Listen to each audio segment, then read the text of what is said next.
તમે મુઠિયા તો બહુ બધી વખત બનાવતા હશો, પણ આવા મુઠિયા તમે ક્યારેય નહીં બનાવ્યા હોય. એક વખત જરૂરથી ટ્રાય કરજો. એટલા ટેસ્ટી બને છે ને, એકદમ મસ્ત એ સ્મેલ આવી રહી છે, તો જરૂરથી ટ્રાય કરજો. તો ચાલો રેસીપી શરૂ કરીએ.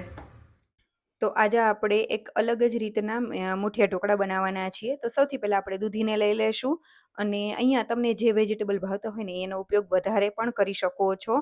તો મેં દૂધી આટલી લીધેલી છે. હવે આપણે કોળું લઈ લેશું, એટલે કે પમ્પકિન. અહીંયા તમારે પમ્પકિનનો વધારે યુઝ કરવો હોય ને કોઈને પણ ખ્યાલ નહીં આવે કે તમે આમાં કોળું યુઝ કરેલું છે. અને એક વખત જો તમને તેના ફાયદા એટલે કે બેનિફિટ્સ ખબર પડી જશે ને, પછી તમને હર વખત કોળું ખાવાની ઈચ્છા થશે.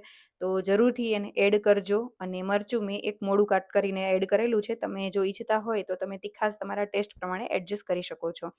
હવે આપણે ખમણીની મદદથી કોળાને ખમણી લેશું. તો 2 મોટા પીસ લીધેલા હતા અને દૂધી આપણે ખમણીને તૈયાર કરી લેશું.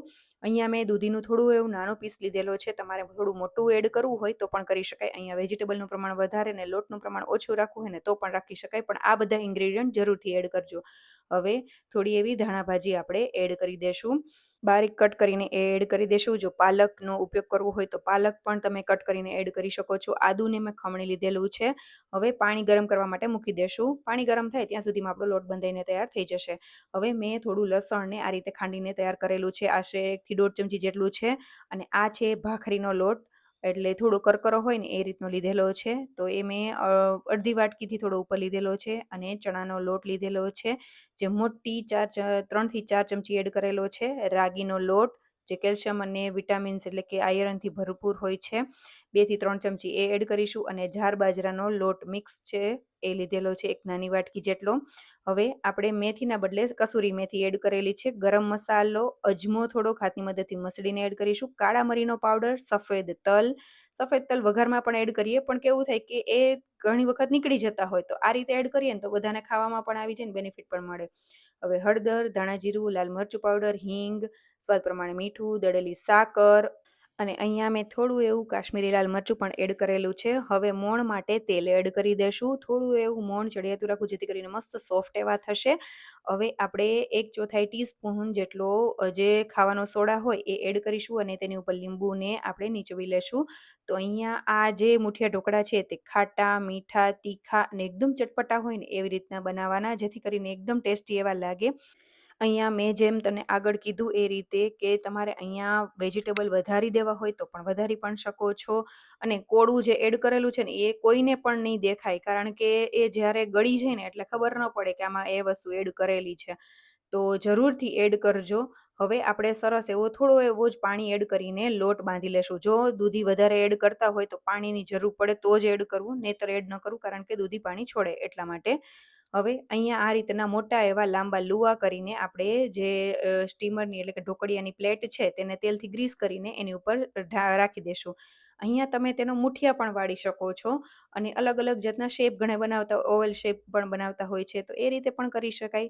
તો આ રીતના મેં લુવા કરી લીધેલા છે. પાણી ત્યાં સુધીમાં ગરમ થઈ ગયું છે, તો આપણે તેને પ્લેટને ઢોકળિયામાં એડ કરી દેશું. અને મેં 25 થી 30 મિનિટ માટે તેને સ્ટીમ થવા રાખેલા હતા. હવે આપણે એક વખત આ રીતે ચપ્પુની મદદથી ચેક કરી લેશું. જો અંદર સુધી તે સરસ એવા સ્ટીમ થઈ ગયા હશે ને તો તમારે ચપ્પુ જે છે એકદમ ક્લીન આવશે. અને જો નહીં થયા હોય તો તમને લોટ જરાક એમાં ચોટેલો આવશે. તો આ રીતના મસ્ત એવા સ્ટીમ થઈ ગયા છે. તો આ રીતે થઈ જાય એટલે આપણે હવે તેમાં કટ કરી લેશું. હવે આ રીતના ઠંડા થઈ ગયા પછી મેં કટ કરેલા છે. તો આ રીતના રિંગ જેવું, એટલે કે નાના-નાના પીસીસ એવા થઈ જશે. તમે જોઈ શકો છો કેટલા સોફ્ટ બન્યા છે. એકદમ મસ્ત ટેસ્ટી એવા બને છે અને વિટામિન્સથી ભરપૂર એવા આ ઢોકળા બનીને તૈયાર થાય છે. ચા સાથે ખાઓ, નાસ્તામાં, બાળકોને લંચ બોક્સમાં આપો, કોઈ પણ રીતે તમે એન્જોય કરશો ને બહુ મજા આવશે.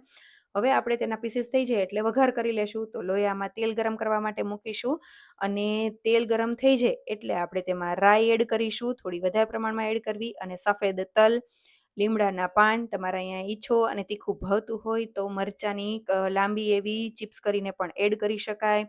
અને હિંગ એડ કરીને આપણે તરત જ ઢોકળાને એડ કરી દેશું અને થોડીવાર માટે ઉપર નીચે કરતા જઈને બધી વસ્તુ કોટિંગ થઈ જાય ને ત્યાં સુધી હલાવી લેશું. હવે આ રીતે મેં થોડા એવા જે ઢોકળા છે ને તેનો ભૂકો કરી લીધેલો છે, કારણ કે મને છે ને આ રીતના ભૂકો કરેલા હોય અને જ્યારે થોડીવાર ચડવા દઈએ ને એટલે ક્રિસ્પી થઈ જાય. એ મને બહુ જ ભાવે છે. તો કેટલા લોકોને ભાવે છે ને એ મને કમેન્ટ જરૂરથી કરજો. હું દર વખતે આવું કરું છું, કારણ કે મને આ ટેસ્ટ એટલો ભાવે અને જ્યારે ભૂકો હોય ને એ સૌથી પહેલાં મને ખાવો ભાવે એટલા માટે. તો ઉપરથી થોડું એવું જ મીઠું અને દળેલી સાકર એડ કરેલા છે, ઓપ્શનલ છે, જો જરૂર પડે તો એડ કરવા. હવે બધી વસ્તુને થોડી વાર માટે ઉપર નીચે કરતા જઈને ફેરવી લેશું. જો તમને ક્રિસ્પી ન ખાવા હોય તો તમે થોડી વાર માટે હલાવીને પણ લઈ શકો છો, પણ અમારા ઘરમાં થોડા એવા ક્રિસ્પી થાય ને ત્યાં સુધી કરીએ ને તો એવા ભાવે છે.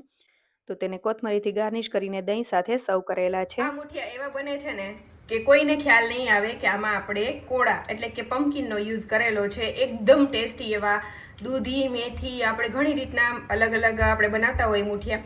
એક વખત જરૂરથી ટ્રાય કરજો. અને પમ્પકિન, જે આપણે પમ્પકિન સીડ ખાઈએ છીએ, એ હેલ્ધી હોય છે, તો આ પણ એટલા જ હેલ્ધી બને છે. જરૂરથી રેસીપી ટ્રાય કરજો, બહુ જ ટેસ્ટી બને છે. રેસીપી ટ્રાય કરીને મને કમેન્ટ જરૂરથી કરજો, અને જો આજની રેસીપી સારી લાગે તો લાઇક, શેર અને સબસ્ક્રાઈબ કરી ફોલો જરૂરથી કરી દેજો. Thank you for watching.